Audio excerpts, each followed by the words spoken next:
Hi there, hope you're having a good day. Welcome back to another video. Today we'll be taking an early look at the Puma MB.03.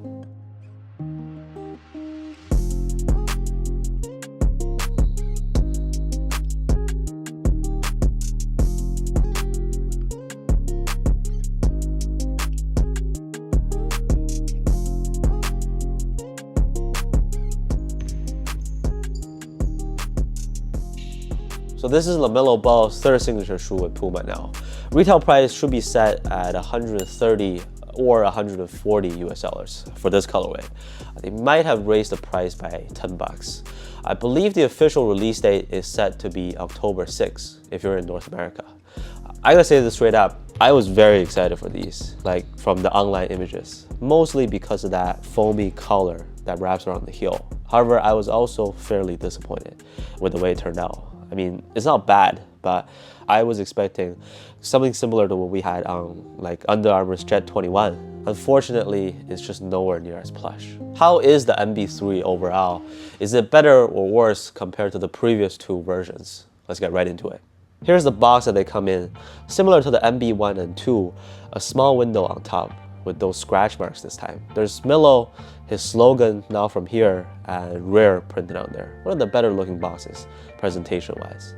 No wrapping paper inside as usual. The engineer mesh upper feels very similar in hand to the previous version. Definitely not the soft and plush type. A little plasticky and on the harder side. I just don't like how the heel is still pretty clunky, which we'll get into soon again.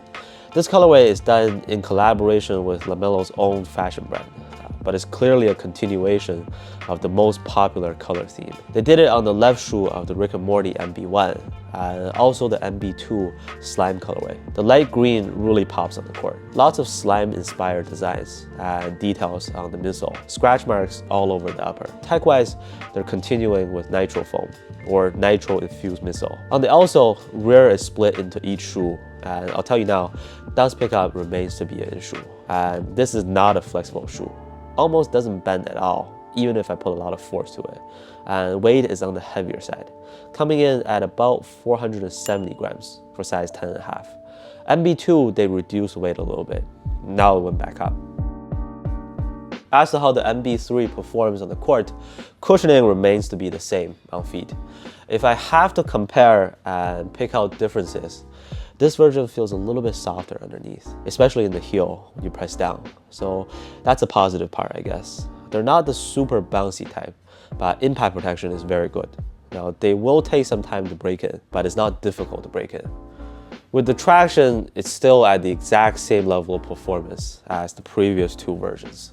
Dust pickup is still a problem, not a huge problem that causes sliding or anything, but once dust accumulates, it's pretty hard to wipe off. Like if you remember, the MB.1 was an excellent shoe, except it was also a dust magnet. So good traction, but be aware of dust pickup depending on the court conditions where you play at.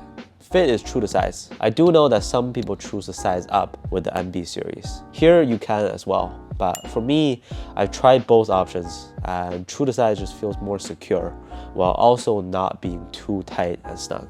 These are average width. Stability and support are decent, better than all those lightweight low tops with a soft upper that are flooding the market nowadays. But a downside that comes with that is the chunkiness on feet, especially when you're making these like lateral movements. Kind of a brick on feet that lacks flexibility and agility. And I have to bring up my complaint once again.